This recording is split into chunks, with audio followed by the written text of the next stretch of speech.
فواہش ویسے بھی کھلے گناہ کو کہتے ہیں، اور پھر مزید اس کی وضاحت کر دی کہ وہ کھلا گناہ چاہے چھپا ہوا ہو چاہے ظاہر ہو، دونوں صورت میں تم اس کے قریب بھی نہ جاؤ۔ تو اس سے پتہ چلتا ہے کہ گناہ گناہ ہے، بے حیائی کھلا گناہ مطلب کہ ہر بندہ اسے غلط ہی سمجھے گا، اسے اچھا کام نہیں سمجھے گا، چاہے آپ اس کو چھپ کر کریں چاہے آپ اس کو سب کے سامنے کریں، لیکن وہ گناہ ہی ہوگا، اس کو آپ نیکی کے کاموں میں نہیں لکھ سکتے، وہ حرام ہے، تو اس کے قریب بھی نہیں پھٹکنا چاہیے۔ سورۃ بنی اسرائیل آیت 32 میں بھی یہی آتا ہے، وَلَا تَقْرَبُوا الزِّنَا إِنَّهُ كَانَ فَاحِشَةً وَسَاءَ سَبِيلًا، اور نہ تم قریب جاؤ زنا کے، بے شک یہ فواحشوں میں سے ہے، بے حیائی کے کاموں میں سے ہے اور ایک برا رستہ ہے۔ تو قریب نہ جانے کا مطلب اس رستے پہ لے جانے والے جتنے بھی رستے ہیں ان سے بھی بچو، قریب بھی نہ پھٹکو، کیونکہ اگر قریب رہو گے تو ایک دن اس میں جا گرو گے۔ آپ ایک کنویں کے قریب رہتے ہیں، اچانک سے ایک دن آپ کی آنکھ لگتی ہے اور آپ اس میں گر جاتے ہیں۔ اس لیے ایسے کام جو فحاشی پھیلانے کی وجہ بنتے ہیں، یا ایسے کام جس سے بے حیائی ہو جاتی ہے، آپ اگر ان کے قریب بھی رہتے ہیں، ان کی کمپنی میں رہتے ہیں یا اس رستوں میں پڑ جاتے ہیں، اگرچہ آپ اس خاص گناہ تک نہیں پہنچتے۔ عموماً لوگ کہتے ہیں نا کہ ہم نے کون سا، ہم پاک ہیں، ہم نے پاک نہیں ہیں، بس ایک تعلق بنا ہے اور اس میں وہ ہم زنا تک اور بے حیائی کے کاموں تک نہیں پہنچ رہے، لیکن جتنے بھی رستے اس تک پہنچتے ہیں وہ آپ کو کسی نہ کسی دن آپ کے ایمان آپ کا کم ہو جاتا ہے اور شیطان آپ پہ غالب آ جاتا ہے اور آپ سے وہ کام کروا لیتا ہے، پھر آپ ہمیشہ پچھتاتے رہتے ہیں۔ اس لیے ایسے رستوں کو دیکھنا بھی نہیں چاہیے، دور سے ہی ان کو اللہ حافظ کہہ دینا چاہیے تاکہ اپنے آپ کو بچایا جا سکے۔ تو یہ بھی ایک حرام ہے اور ہمارے معاشرے کے اندر یہ بھی بہت عام ہو چکا ہے۔ اب آپ نے ریسنٹلی کچھ لوگوں کو یہ سنا ہوگا کہ یہ تو ہمارا حق ہے، ہم جو چاہیں مرضی کریں، ہم جنس پرستی کو عام کیا جائے، اور اسی طرح جو شخص جس کے ساتھ جو مرضی کرے اپنی مرضی کے ساتھ زندگی جیے، اپنے جسم کو جیسا ہی استعمال کرے، اس کو کوئی روکنے ٹوکنے والا نہیں ہے۔ اللہ تعالیٰ نے اس کو اختیار دیا ہے، اگر اللہ نے اختیار دیا ہے تو پھر اللہ نے حکم بھی دیا ہے، وَلَا تَقْرَبُوا الْفَوَاحِشَ مَا ظَهَرَ مِنْهَا وَمَا بَطَنَ۔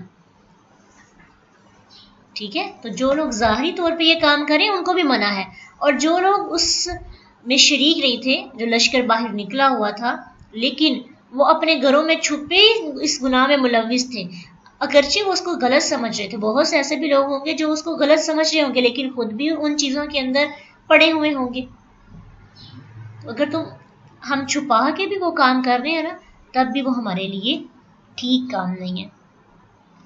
تو سعد بن عبادہ رضی اللہ تعالی عنہ سے نے کہا ایک دفعہ کہ صحیح بخاری اور مسلم میں ہے کہ میں کسی کو اپنی بیوی کے ساتھ دیکھوں تو میں ایک ہی بار میں اس کا فیصلہ کر دوں، یعنی ایک ہی بار میں اس کو قتل کر دوں۔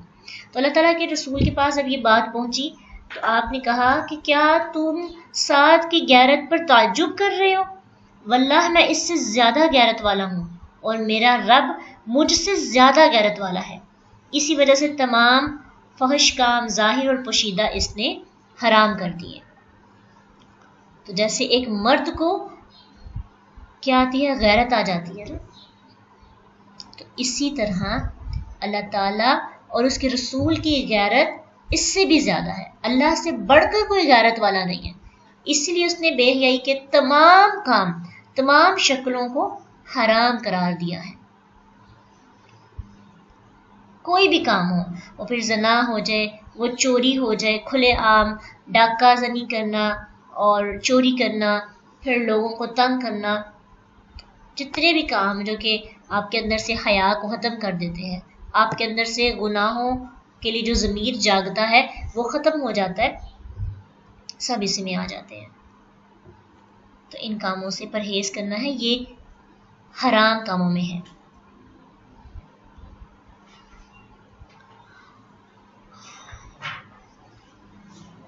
تو زنا سے انسان کا ایمان ختم ہو جاتا ہے. جب انسان ان کاموں میں پڑتا ہے تو انسان کے دل میں اللہ تعالیٰ کی محبت نہیں رہتی. ٹھیک ہے. تو بہت سے ایسے لوگ آپ کو کہتے ہوئے ملیں گے کہ راتوں میں زنا میں بھی ملوث ہیں اور ساتھ ساتھ اللہ تعالیٰ سے جو ہے تعلق بھی ہے. تو یہ دونوں ایک جگہ پہ نہیں ٹک سکتے. وقتی طور پر آپ اللہ سے دعائیں تو مانگتے ہیں لیکن اللہ سے محبت اور ایمان نہیں رہتا. وَلَا تَقْتُلُوا النَّفْسَ الَّتِي حَرَّمَ اللَّهُ إِلَّا بِالْحَقِّ، اور نہ تم قتل کرو اس جان کو جس کو اللہ تعالیٰ نے حرام کیا لیکن حق کے ساتھ.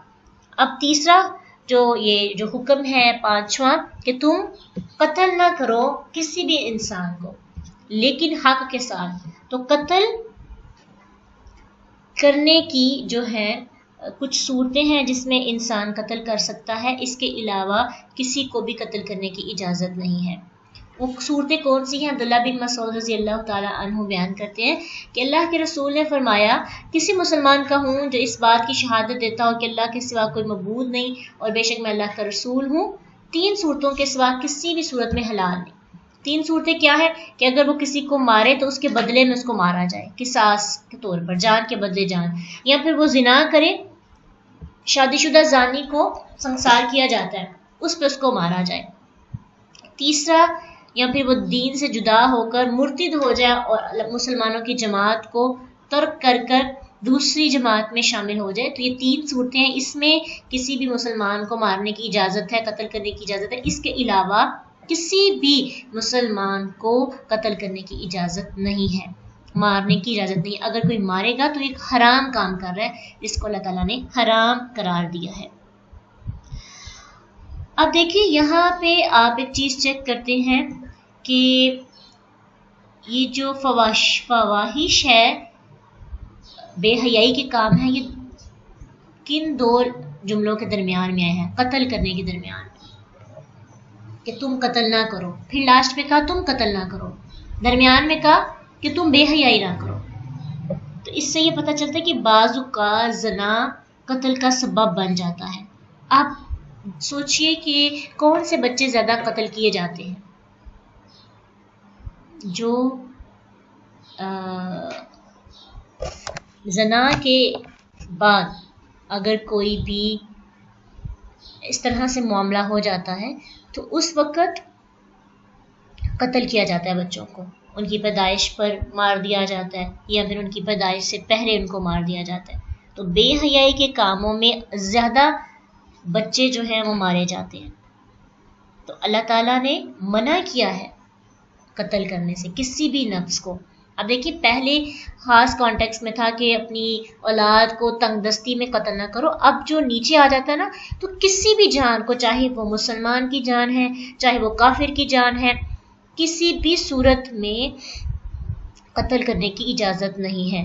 صرف 3 صورتیں اب جائز ہیں، ان کے علاوہ آپ کسی بھی نفس کو قتل نہیں کر سکتے. اس میں بچہ آ جائے، مومن آ جائے، کافر آ جائے، اس کی پرمیشن نہیں دی گئی. چاہے وہ زنا کرنے کے بعد اگر کوئی پریگننٹ ہو جاتا ہے تو اس میں بھی قتل کرنے کی اجازت نہیں ہے. اپنے گناہوں کو چھپانے کے لیے کسی جان کو قتل کرنا یہ حرام ہے.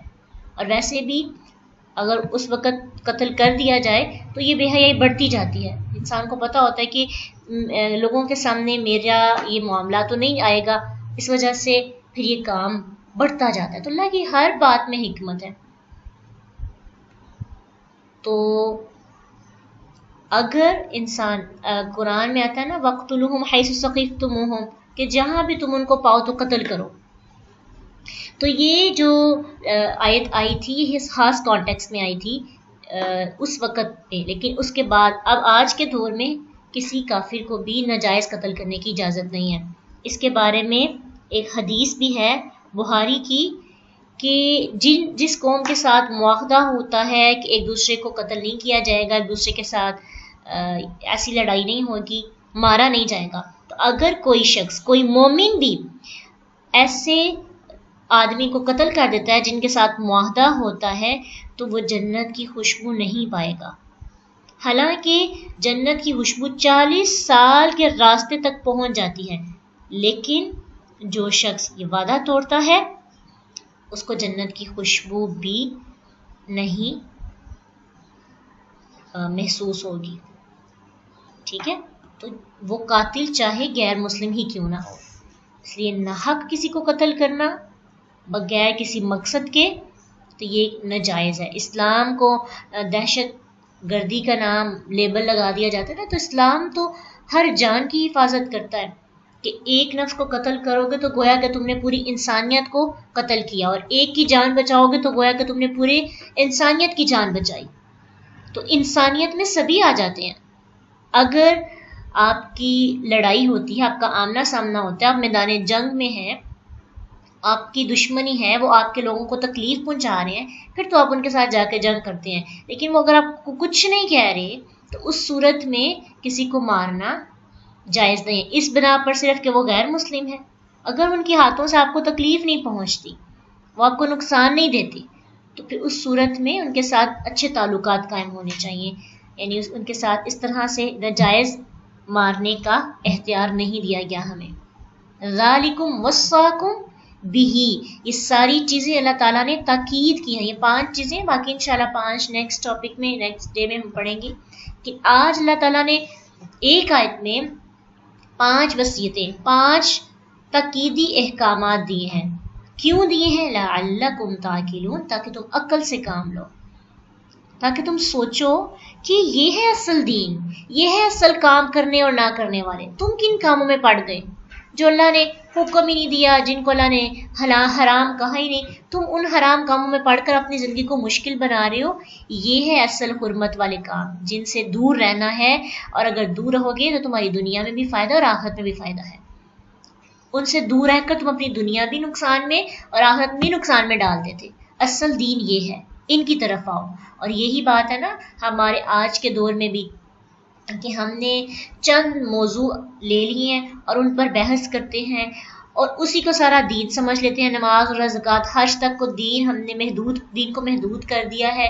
اور اسی طرح ان میں مناظرے ہوتے ہیں، بحث و مباحثے ہوتے ہیں، لیکن جو اصل چیزیں ہیں جن سے ہمیں پرہیز کرنا چاہیے، جو ہماری اخلاقیات کو بگاڑتی ہیں. اب دیکھیے اس پوری آیت کے اندر ایک حکم ہے، کون سا؟ حقوق اللہ کا، اور باقی سارے احکامات کس کے ساتھ ہے؟ حقوق العباد کے ساتھ. ہمارے معاشرے کے اندر آپ کو ایسے لوگ ملیں گے جو حقوق اللہ کو بہت پروموٹ کرتے ہیں، حقوق العباد کا کانسیپٹ ہی نہیں ہے. اور کچھ ایسے ہیں جو حقوق العباد ہی بس پورے کرتے ہیں، حقوق اللہ کا کانسیپٹ ہی نہیں ہے. یعنی ایک طرف شرک ہے اور ایک طرف یہ سب چیزیں. تو اگر آپ شرک کرتے ہیں اور یہ سب کام بھی، مطلب ان سب کاموں سے پرہیز کرتے ہیں اور ساتھ شرک کرتے ہیں، تو ان کاموں کا بھی فائدہ نہیں ہے. تو ایک طرف اللہ کا ایک حق ہے، وہ ان سب حقوق پر باری ہے. تو اللہ کو ایک حق دو اور بندوں کو یہ سارے حق دو. ٹھیک ہے. والدین کے ساتھ احسان کرنا حقوق العباد میں ہے، اولاد کو قتل نہ کرنا حقوق العباد میں ہے، بے حیائی کے کاموں سے بچنا، کیونکہ اس سے 2 لوگوں کی عزت خراب ہوتی ہے، بہت سی زندگیاں امپریس ہوتی ہیں. ماں باپ کے ساتھ جو ہے ایک برے ماں باپ کا لیبل لگ جاتا ہے، اور پھر کسی جان کو قتل کرنا، تو یہ بھی حقوق العباد سے ہے. اس لیے اپنے دین کو سمجھنے کی کوشش کرنی چاہیے، ہر چیز کو اپنے اندر جانے دیں. قرآن یہ نہیں ہے کہ آپ افتؤمنون ببعض الکتاب وتکفرون ببعض، کہ آپ اس کتاب کا کچھ پارٹ تو لیں اور کچھ کو چھوڑ دیں. آج کے دور میں آپ کو پورے کا پورا قرآن پڑھنا پڑے گا، کیونکہ کوئی بھی بندہ ایک آیت لے کر اپنی بات کو منوا رہا ہوتا ہے، اور ہم اس آیت پر یہ بھی نہیں کہہ سکتے کہ یہ غلط ہے. اگر ہم پورے قرآن کو خود پڑھ چکے ہوں گے تو ہمیں پتہ ہوگا کہ اس کے اپوزٹ کے، اس سے ملتی جلتی دوسرا اس سے ملتا جلتا حکم کیا ہے، اس کے ساتھ دوسری بات کیا کہی گئی ہے. ٹھیک ہے. تو اس لیے ان چیزوں کو خود ڈسکس کرنا چاہیے تاکہ ہماری عقل میں اضافہ ہو، تاکہ ہم عقل اپنے اندر پیدا کر کے اپنی زندگی کو بھی اور دوسروں کی زندگی میں بھی آسانیاں پیدا کریں. تو یہ اللہ کی وصیتیں ہیں، اور وصیت کیوں کی جاتی ہے؟ تاکید کے لیے کہ یہ کام تم نے کرنے ہی کرنے ہیں. اب دیکھیں نا، جب کوئی مرنے والا وصیت کر کے جاتا ہے تو باقی اس کے کام کیے جائیں یا نہ جائیں، لیکن جو اس کی وصیت ہوتی ہے نا، وہ کوشش ہوتی ہے اس کے ورثاء کی کہ اس کو ضرور پورا کیا جائے۔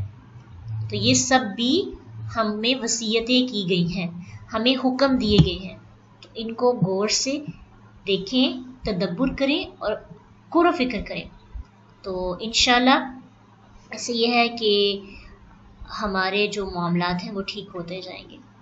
تو تدبر آپ نے کرنا ہے وبالوالدین احساناً پہ، کہ والدین کے ساتھ احسان نہ کرنے کی کیا وجوہات ہیں، کہ جو آج کل پیرنٹس کے ساتھ احسان کرنے میں جو مشکلات آتی ہیں۔ پہلے تو احسان کو ریسرچ کریں، دراصل احسان ہوتا کیا ہے، عربی لینگویج میں اس کو دیکھیں، ہا سین نون اس کا روٹ ہے، اس روٹ پر اس کے بہت سے میننگز ہیں، ان سب کو دیکھیں کہ ہوتا یہ کیا ہے۔ پھر جب آپ دیکھیں گے تو آپ کو پتہ چلتا جائے گا کہ یہ احسان جو ہے کس کس طرح سے کیا جا سکتا ہے، اور کیوں نہیں احسان کیا جاتا، کیونکہ اس کی بڑی ضرورت ہے۔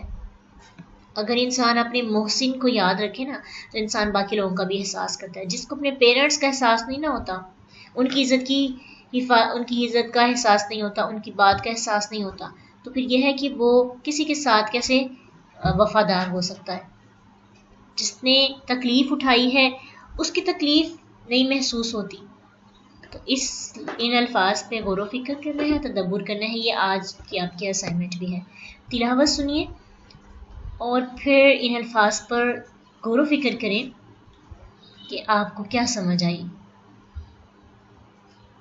قل تعالوا أتل ما حرم ربكم عليكم ألا تشركوا به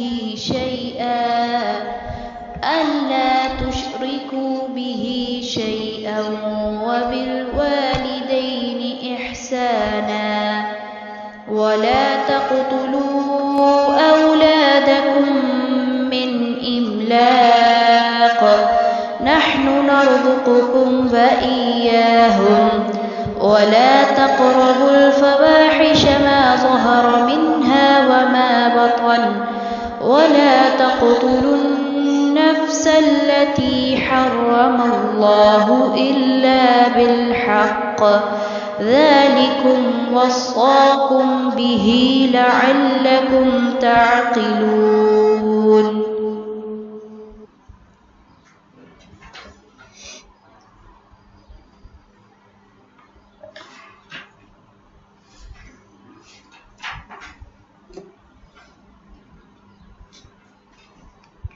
تربیت کے ڈر سے یہ قدم اٹھایا جا سکتا ہے کہ اچھی تربیت کوئی نہ کر سکے، تو یہ قدم کسی بھی صورت میں نہیں اٹھانا چاہیے کہ انسان تربیت کی صورت میں کہے کہ ہم اچھی تربیت نہیں کر سکیں گے۔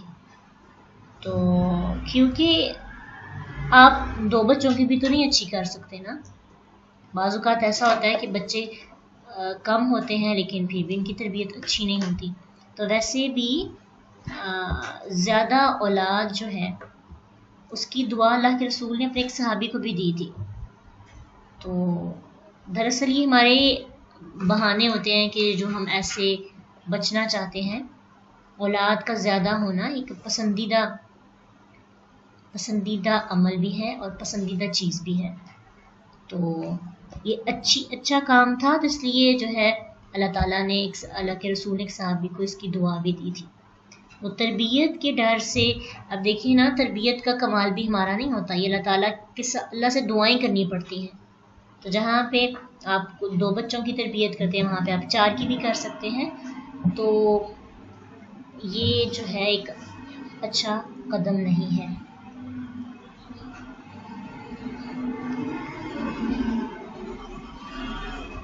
ماحول میں آپ نے رہنا ہوتا ہے، آپ کو اس میں ایڈجسٹ کرنا پڑتا ہے اپنے آپ کو۔ آپ وہاں سے جا تو نہیں سکتے نا، لیکن آپ خود اپنے اندر جو احساسات ہیں، آپ کو جو حقیقت کا پتہ چلتا ہے،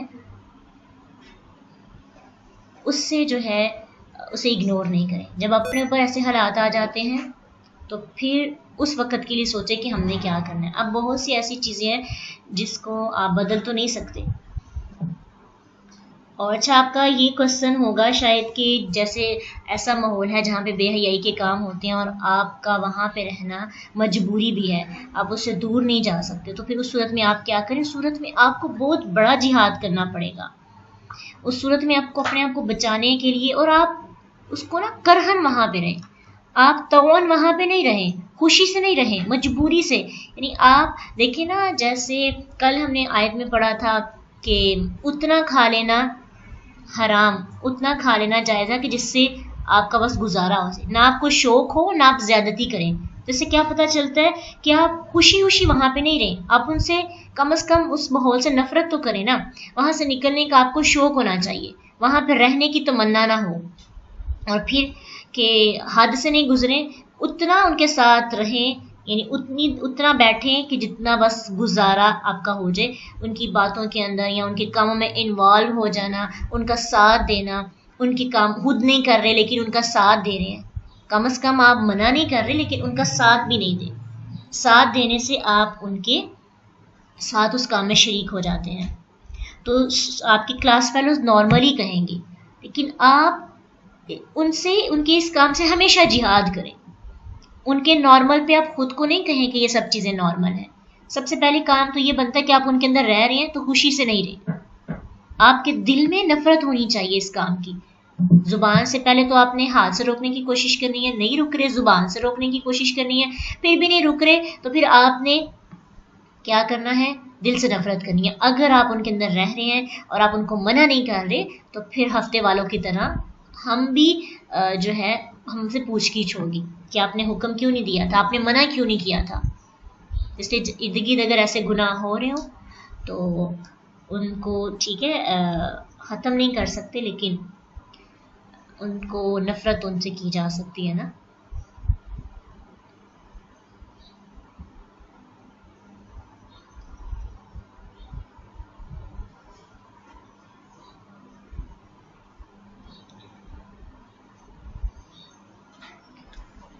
تو کوشش یہ کرنی ہے انشاءاللہ کہ کم از کم خود کو اتنا مضبوط بنا لیں کہ آج کے دور میں اس طرح سے بے حیائی کے کاموں سے رکنا ایک بہت بڑا جہاد ہے. تو یہ آپ کو ایک گارنٹیڈ بات ہے، اگر قرآن نہیں نا ساتھ ہوگا، حدیث ساتھ نہیں ہوگی تو ان کاموں سے ہم نہیں رک سکتے. اس قدر یہ چیزیں عام ہو گئی ہیں اور اس قدر قریب ہو گئی ہیں، یعنی ہم بیٹھے بٹھائے ہماری ریچ میں آ گئی ہیں، ہم آسانی کے ساتھ ان کو پکڑ سکتے ہیں. جیسے ہم اپنے گلاس کو سامنے جو پڑا ہوتا ہے ٹیبل پہ پکڑ کے پی سکتے ہیں نا آسانی سے، ایسے ہی یہ کام ہمارے لیے اتنے آسان بن گئے ہیں، اتنے آسان. ابھی سوچا اگلے ہی لمحے یہ کام ہمارے لیے آسانی کے ساتھ ہم تک پہنچ جاتے ہیں. اب سامنے ٹیبل پہ گلاس پڑا ہے تو کب تک رکیں گے؟ آپ کے اندر بھی تو پیاس ہوتی ہے، انسان کا نفس ہے اس کے پاس، کب تک اس گلاس کو پینے سے رکیں گے؟ ایک دن تو آئے گا کہ آپ کا ایمان کم ہوگا، آپ کا ادھر ادھر دھیان ہوگا اور فوراً سے آپ پکڑ کے اور پی لیں گے. ٹھیک ہے، تو اس لیے کیا کرنا چاہیے کہ قرآن کے ساتھ جڑے رہیں تاکہ آپ کا نفس مرتا رہے اور آپ کے جو ایمان ہے اس کو پانی ملتا رہے، ایمان کی پیاس بڑھتی جائے، ایمان آپ کا بڑھے، آپ ان چیزوں سے نفرت کریں. جی میمونہ، آپ نے بالکل ٹھیک کہا ہے کہ اللہ تعالیٰ بھی یہ کہتے ہیں کہ جب تمہارا ملک وسیع نہ ہو تو تمہیں ہجرت کر جانی چاہیے. اس لیے انہوں نے پوچھا نا کہ جو چیزیں جہاں پہ ہم مجبور ہوتے ہیں، ہمیں رہنا ہی ہوتا ہے، تو اس صورت میں ہمیں کیا کرنا چاہیے. ویسے اس معاملے میں یہ بھی ایک چیز ہو سکتی ہے کہ آپ اپنی اسٹڈی کے لیے بھی ایسے اداروں کا انتخاب کریں، یعنی دل یہ ہونا چاہیے کہ جہاں پہ ایسے معاملات بہت کم ہوں. لیکن اگر مجبوری ہو تو پھر یہ ہے کہ آج کے دور میں تو بہت کم ایسا ہوگا کہ ایسے انسٹیٹیوشنز ہوں گے جہاں پہ ان سب چیزوں سے پہ ریسٹرکشنز ہیں اور بہت جو ہے احتیاط کروائی جاتی ہے، مرد اور عورت کے باہمی اختلاط کو ختم کیا جاتا ہے. تو بہت کم ایسا رہ گیا، تو اب تو جہاد کرنا پڑے گا نا.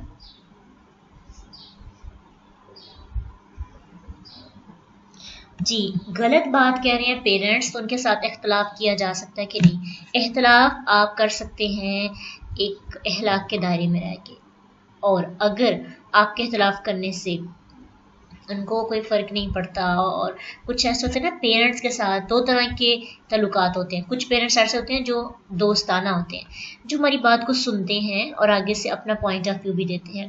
اور کچھ جو پرانے زمانے کے پیرنٹس ہوتے ہیں نا, جن کے عقائد بڑے پختہ ہو جاتے ہیں, وہ سن تو لیتے ہیں لیکن وہ اپنے آپ کو چینج نہیں کرتے. تیسری قسم کے ایسے ہوتے ہیں جو سننے کے بعد الجھتے ہیں اور ان کو پریشانی ہوتی ہے کہ ہمارے بچے ایک الگ راہ پہ جا رہے ہیں, ہم نے جو ان کی تربیت کی یا ہم نے جو ان کے سوچ میں عقیدے ڈالے ہیں وہ بدل رہے ہیں. اس صورت میں وہ الجھتے ہیں, پھر آپ کے ساتھ آپ بھی بحث کرتے ہیں تو اس سے آپ کا اخلاق خراب ہو جاتا ہے. تو احسان کا مطلب یہی ہے نا کہ وہ آپ کے ساتھ الجھتے ہیں, آپ کے اختلاف کی وجہ سے وہ آپ کو پریشان کرتے ہیں, تو آپ کو خاموشی اختیار کرنی ہے. آپ اخلاق کے دائرے میں رہ کر حق بات کر سکتے ہیں, کیونکہ حق بات کرنا جو ہے وہ ضروری ہوتی ہے. اس لیے مصلحت کے ساتھ اچھے طریقے کے ساتھ حق بات کہی جا سکتی ہے. جیسے اللہ کے رسول اپنے چچا کو وقتاً فوقتاً ریمائنڈر دیتے رہتے تھے, ان کو بتاتے رہتے تھے کہ یہ چیز صحیح ہے یا غلط ہے. اس طرح ہمیں بھی اخلاق میں رہ کر اختلاف ہمیں کرنے کی اجازت ہے, لیکن اپنا اخلاق خراب نہیں کریں, ان کو اتنا حقیر نہ سمجھیں. یعنی یہ نہ ہو کہ آپ, بعض اوقات ایسا ہوتا ہے بچہ 4-5 لفظ سیکھ لیتا ہے تو وہ جب اختلاف کرتا ہے تو وہ یوں سمجھتا ہے کہ پیرنٹس کو تو کچھ نہیں آتا, سب کچھ مجھے آتا ہے. اس وقت جب انا کو ٹھیس پہنچتی ہے پیرنٹس کے اور چیلنج کیا جاتا ہے ان کی انا کو, تب معاملات زیادہ خراب ہو جاتے ہیں. تو اس وقت پھر یہ ہے کہ جب بھی اختلاف کریں, چاہے پیرنٹس سے چاہے کسی سے بھی, انا چیلنج نہ بنائیں, بڑے عاجزی کے ساتھ, بہت عاجزی کے ساتھ, اف تک بھی نہیں کہنا. تو عاجزی کے ساتھ اختلاف کیا جائے نا, اس کا رزلٹ بڑا اچھا آتا ہے کہ مجھے پتا چلا یہ بات صحیح ہے, ہو سکتا ہے میرے علم میں یہ بات آئی ہو, آپ بھی اس پہ سوچ سکتے ہیں, تو معاملات ٹھیک رہتے ہیں. لیکن پھر وہی بات آ جاتی ہے, احسان کرنا نہیں بھولنا.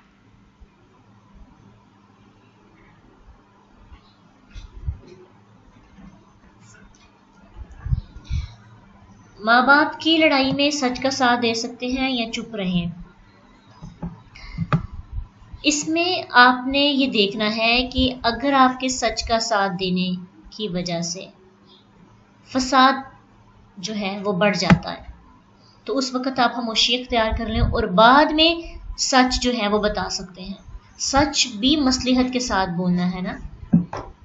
جس سچ کی وجہ سے معاملات بڑھ جاتے ہیں اس کو پھر یہ نہیں کہ جھوٹ بولے, خاموش ہو جائے, لیکن وقتاً فوقتاً پھر بتائیں, لیکن دل آپ کا جو ہے سچائی کا ساتھ دے. اور اگر آپ کو لگتا ہے, یہ ڈیپینڈ کرتا ہے آپ کی جو رتبہ ہوتا ہے یا آپ کی سچویشن جو ہوتی ہے نا, اس پہ کس سچویشن میں کتنا آپ کو سچ بولنا ہے اور کس مصلحت کے ساتھ بولنا ہے. زیادہ اگر آپ اس کی مطلب کسی دوسرے کو, اب آپ کے لیے دونوں پیرنٹس والدین آئے ہیں, ماں باپ دونوں کیا ہے, ان کے ساتھ احسان کرنا ہے. جب ایک کے ساتھ احسان کریں گے, دوسرے کے حقوق جو ہے اس کی اس طرح سے حق تلفی ہو جائے گی, ان کے ساتھ بھی کیسے احسان کیا جائے گا. تو بہتر یہی ہے کہ خاموش رہا جائے اور مصلحت کے ساتھ ساتھ دیا جائے, یعنی سمجھانے کے طور پر. اس وقت آپ خاموش ہو جائیں اور بعد میں جو فریق غلط تھا اس کو بڑے پیار اور محبت کے ساتھ سمجھائیں. لیکن جب وہ آپس میں جھگڑے ہوتے ہیں اس وقت جو ہے آپ کو خاموشی اختیار کرنی چاہیے. یہ ایک بہتر طریقہ ہے, کیونکہ آپ چھوٹے ہیں نا, تو اگر ایک کو دوسرے کے سامنے کہیں گے تو پھر ان کی انا کو ٹھیس پہنچے گی, تکلیف پہنچے گی. تو وہ اپنے اس جھگڑے کو بھول کر آپ کی طرف سے جو ان کو الفاظ آ رہے ہوں گے نا, تو اس پر پریشان ہونے لگیں گے. تو یہ نہیں ہے کہ حق کا ساتھ دینا نہیں چھوڑیں, محبت کے ساتھ آپ سمجھا سکتے ہیں, بڑے پیار سے. بعض غلطیاں ایسی ہوتی ہیں جن کو فوراً منع کیا جاتا ہے, اور بعض غلطیاں ایسی ہوتی ہیں جن کے لیے پوری پلاننگ کے ساتھ ان کو منع کیا جاتا ہے. اگر ان کو فوراً منع کر دیا جائے تو بندے کو زیادہ نقصان ہو جاتا ہے. جیسے کہ ایک شخص تھا نا, وہ مسجد میں آیا تھا اور اس نے مسجد میں آ کے مسجد کو ناپاک کر دیا. تو اللہ کے رسول کے صحابہ اٹھے اور اس کو ڈانٹنے لگے. تو اللہ کے نبی نے کہا بالکل بھی اس کو نہ ڈانٹو, وہ جو کر رہا اس کو کرنے دو. جب وہ مکمل طور پہ فارغ ہو گیا تو آپ نے ایک ڈول منگوایا اور پانی بہا دیا. اور اس کو پیار سے سمجھایا کہ مسجد پاک جگہ ہے، اس کو ناپاک نہیں کرتے. تو پھر کہا کہ اگر ہم اس کو اس وقت جھڑکتے اور اس کو منع کرتے تو کیا ہوتا کہ ایک تو اس کی صحت پر بھی اثر ہوتا، دوسرا جو ہے وہ متنفر بھی ہو جاتا، اخلاق بھی خراب ہو جاتا. اس لیے معاملات کو دیکھ کر سٹیپس لینے چاہیے نا، کہ کون سا کام کہاں پہ کیسے کرنا ہے. اور اخلاق نہیں بھولیں، اللہ کے رسول کا معجزہ تھا اخلاق، اور احسان نہیں بھولیں. تو پھر آپ کو خود معاملے کی سمجھ آ جائے گی کہ میں نے معاملے کو کیسے ہینڈل کرنا ہے. اور اگر حق کا ساتھ دینے کی طاقت نہ ہو، یعنی کوئی ایسی آپ کا اسٹیٹس ایسا ہے کہ آپ بول نہیں سکتے، اس صورت میں آپ دعا ضرور کر سکتے ہیں کہ اللہ حق یہ ہے، تو حق کو بلند کرتا ہے تو حق کو بلند کر دے.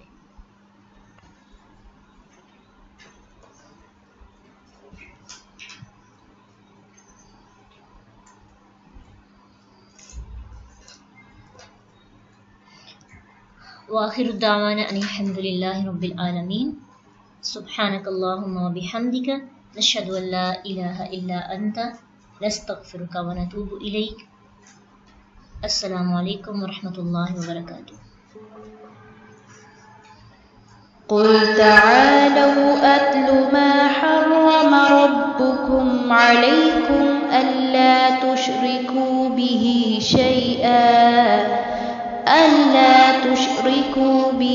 شيئا وبالوالدين إحسانا ولا تقتلوا أولادكم من إملاق نحن نرزقكم وإياهم ولا تقربوا الفواحش ما ظهر منها وما بطن ولا تقتلوا النفس التي حرم الله إلا بالحق ذلكم وصاكم به لعلكم تعقلون.